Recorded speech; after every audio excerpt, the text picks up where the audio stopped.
Hi, this is Diane from I Studio. Welcome. Today I'm going to talk about stretching canvas. This is pretty much a lost art as not many people are stretching their own canvases anymore, so I want to give you an idea about why I prefer it. I actually got an email from a sixth grader who's doing a report, and she needed to interview someone who stretched canvases. So I'm making this video for you, Anya, and I hope it helps you in your project. And in the meantime, I hope it helps other people who might be interested in stretching canvas and why. You can get a much better quality substrate if you have a custom-built stretcher bar and you stretch your own canvas. My husband and I were in the business for years of making stretcher bars.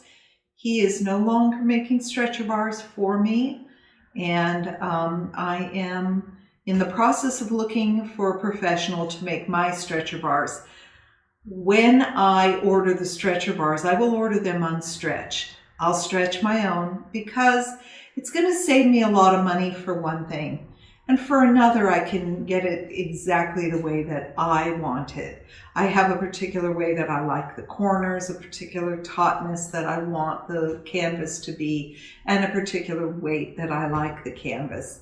So I'm gonna talk a little bit about what I did to make this video. Since I had no stretcher bars in the studio to stretch, I disembarked an old painting from this stretcher bar. And in doing so, I found many flaws with the stretcher bar. One is that it really isn't sanded very well before I put the canvas on. So I'm going to take a moment to sand it. And I will talk about another feature. This canvas has what we call a beveled edge. So this edge is an angle. It dives down here. The canvas rests on this edge. You want your canvas to rest on an edge. Otherwise, if it was flat, say like it is in the back, and you stretch the canvas over, every time you pressed on the canvas making a painting, you're going to get this line. And we don't want a line. We want a very sharp edge. So this is the crucial edge of the structure. And you want to make sure you have no chips, no dings, you're even in the corners. This is what you're worried about. The back of the stretcher bar, you can be a little more generous in your mistakes. And I found a huge one here, but it really doesn't matter. And that is, you can see that it's uneven. This side of the stretcher bar is a little longer than this side. And the reason is they were cut in different batches. The saw was adjusted, so this one was a little bigger than this. So I have a little bit of a gap here. Because it's in the back, and the canvas will go over it, it's not going to make that much difference. It's not perfect, but it is certainly good enough for me. So let me go ahead and sand it a little, and in the meantime, I'm going to show you the sander that I'm using. This is a Festool evacuation sander. So it has a vacuum system that sucks up the sawdust as you're sanding, and it puts it in a bag in the bottom there. It's a HEPA filter bag. So it's a very safe way to sand. I do a lot of sanding in my work, and I love this tool because I don't have to wear a mask, and I can wear my good street clothes and they're not going to get dirty. There are holes in the sander that you can see, and that's where the vacuuming comes in. The vacuum sucks air through those holes, and there are corresponding holes in the sandpaper, so it's vacuuming the surface the whole time it's sanding. It's amazing. Let me show you. Okay, you just press a button here, and let me show you how it works.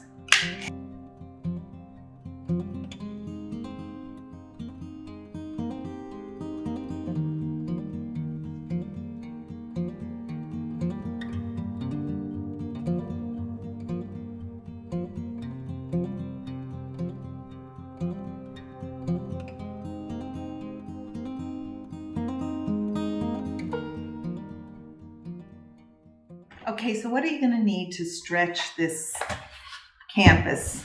Well, first of all, you're going to need the canvas itself. This looks like about a 10 ounce canvas, medium weight. I don't like it too thick. I certainly don't like the thin ones. You're going to want your canvas to be about 4 inches wider than your stretcher bar. This is a little large, so I'm going to trim it down. So on each side, I'm just eyeballing that. I think about 4 inches because you stretch it around and you're going to attach it on the back. So you will put your face side down on the canvas. Measure it approximately 4 inches all the way around. The more experience you have, you can get by with a little less. If you're a little less experienced, cut yourself a little slack. You can always trim it later. You need a stapler. I like the PowerShot stapler. It kind of operates a little backwards than what you would expect. Ergonomically, it just seems to fit well.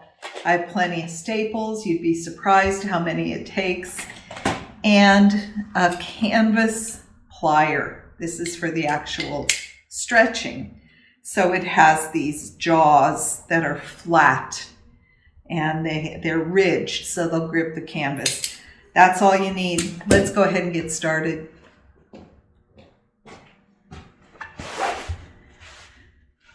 For starters, I'm going to go ahead and trim the canvas to about 4 inches.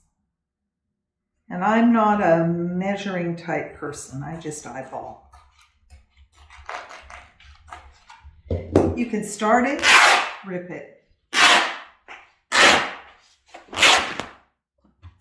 Okay, stretching is done in the pattern of a cross.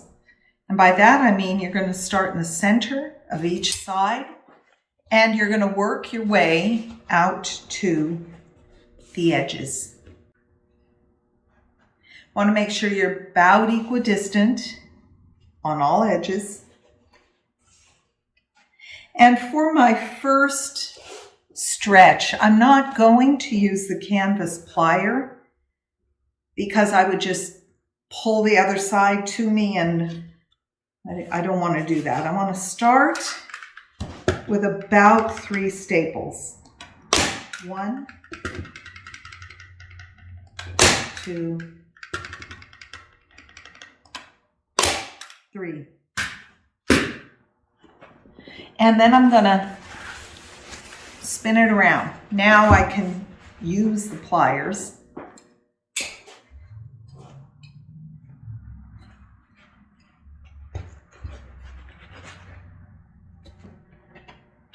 I put the plier on the edge and I kind of roll it around.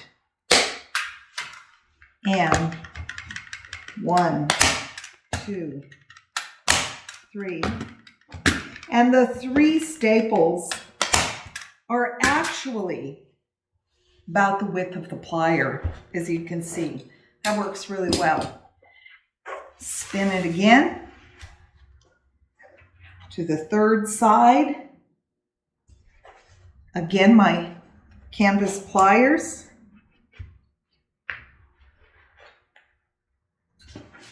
Take it up, flat on the edge, roll it around.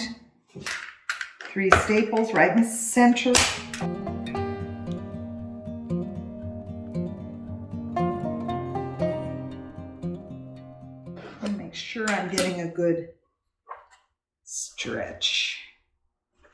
Just testing it with my hands.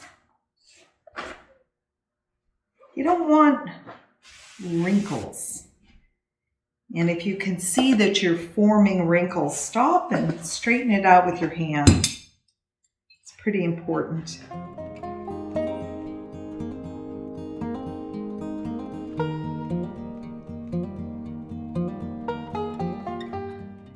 Now, remember how I said we're stretching it in a cross pattern? We have staples on all four sides in the center, like a cross. Boom, boom, boom, boom. I can check the back just to make sure it's loose now, but it's going to tighten up. So what I'm going to need to do is I'm going to need to go closer to the edge on all sides.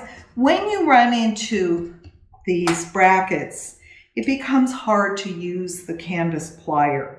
So I can probably get about one more pull before I'm going to have to resort to my hand, and that's fine. 1, 2, 3, and I'm going to go both sides. This one I was a little closer to the bracket. I don't have room for the canvas plier, so I'm just going to tug it with my hand. 1, 2, 3. Spin it 180 degrees to the other side. Again, I'm closer to the bracket on this side, so I'm just going to pull it up and staple.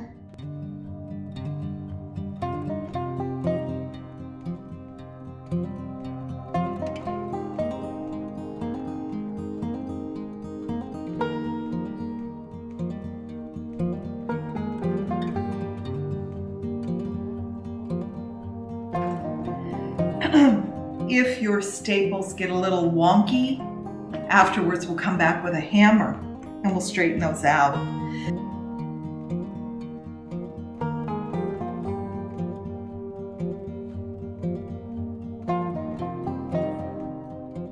You don't want to stretch so tight that you warp your stretcher bar. You want it tight like a drum. See how we're doing. It's getting nice. I have a little bit of wrinkles here, and after we're done, I will spray the back with water. It'll tighten right up. So the corners are very, very important. What you want to do, this is pretty much square, so it's not going to matter. But say you have a long canvas. You have to decide if it's going to be a painting in landscape or in vertical, because you don't want the lumpy side of your corner to be where you might press this against another canvas for, say, a diptych or a triptych. For diptychs and triptychs, I always want my folds on the top. Don't want them on the side because it does create a little lump, and I do not want that lump to come together where I want those canvases to be flush as a diptych or triptych. So in order to do the corner, what I want you to do is to, on the edge that you want flat without the fold, I want you to staple it all the way to the edge. And I'm going to start with the corner and go back. Then, I hope you can see this. We want to create a 45-degree angle here.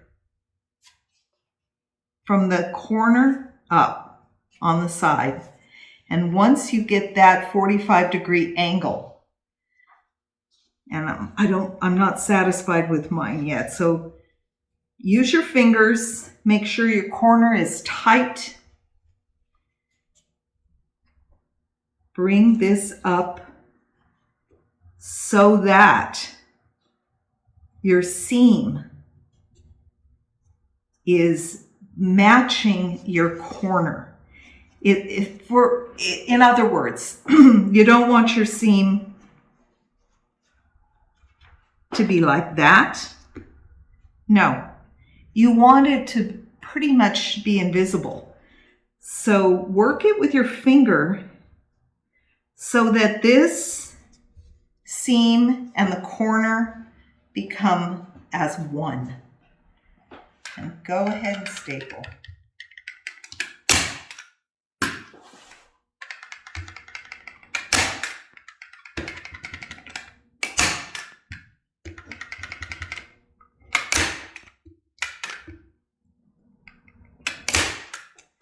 All right, now that's a beautiful corner.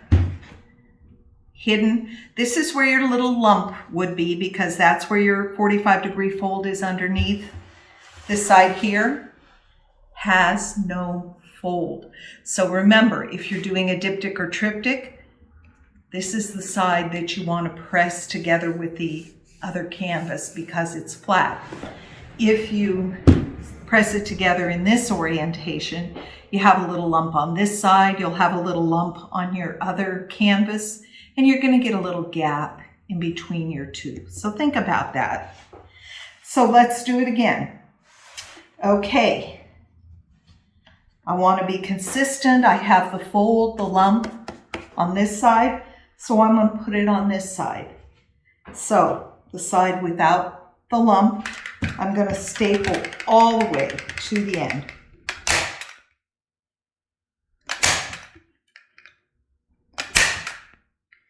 Time for staples.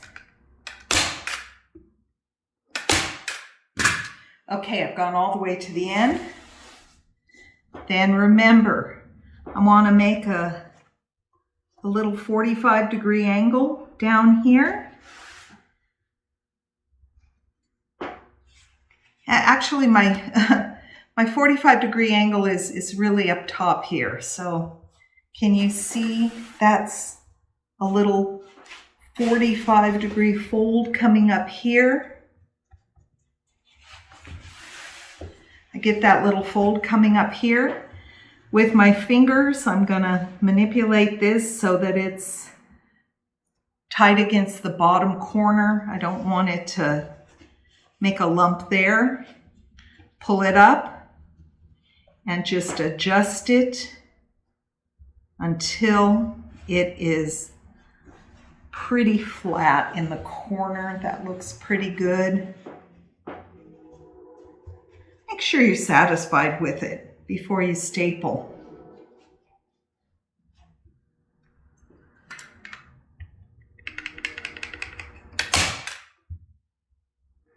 Give it a couple of staples. Hold it in. Okay, we've got our second corner done. Third corner. Okay, here's where the lump is. So we're gonna take the staples all the way to the end on the opposite side.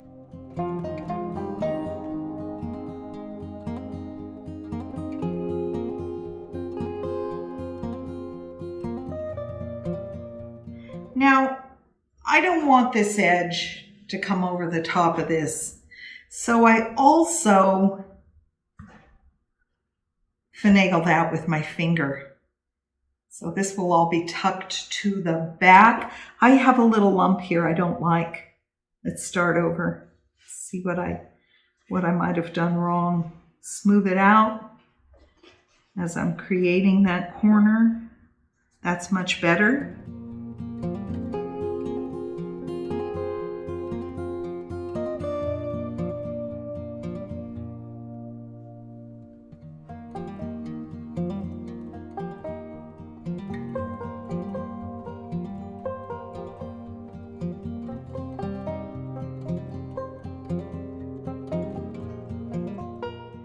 Okay,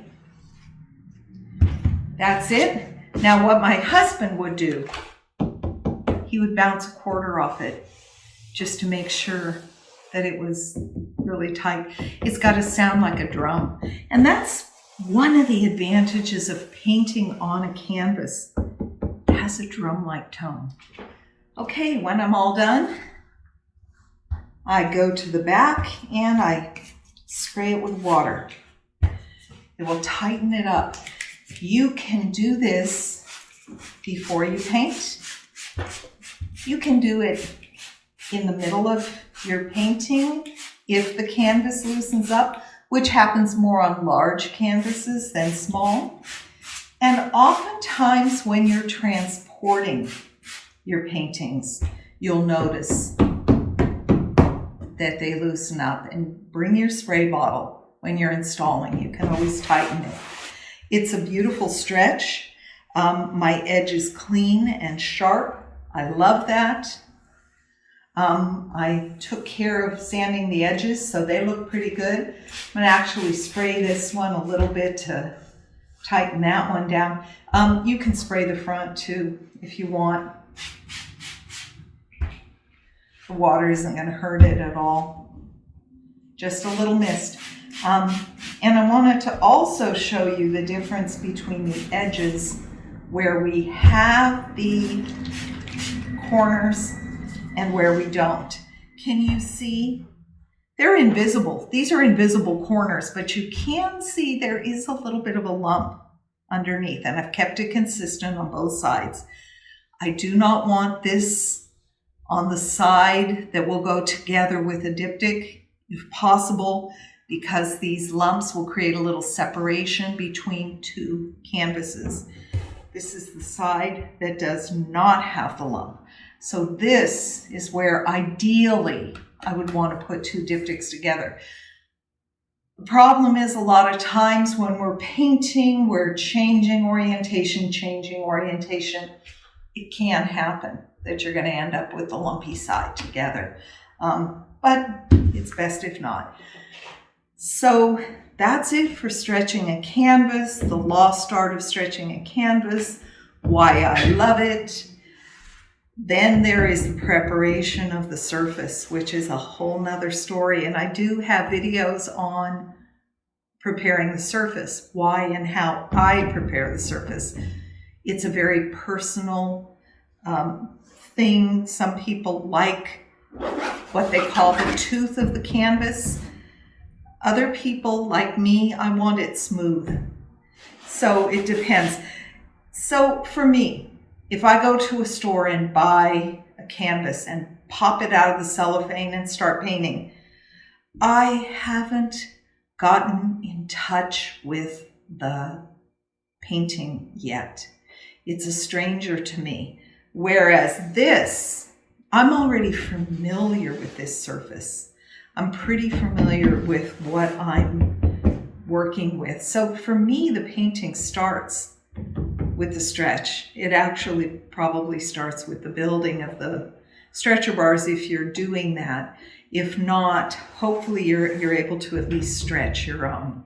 And that's where the painting starts. It certainly starts again with the preparation of the surface, which for me is how I start my paintings. There were times when my husband and I were building stretcher bars for people. They would want us to gesso the surface. And it always baffled me because that would be like them telling me to do their underpainting for them. And that didn't make sense to me. I'm a little old school when it comes to that. That's a good stretch. We go to a drum circle now. Anyway, I hope that you're spending your time in the studio. Painting is a practice. Practice makes perfect. Please go to your studio, make it a daily habit, and have a good and safe week. See you later. Bye.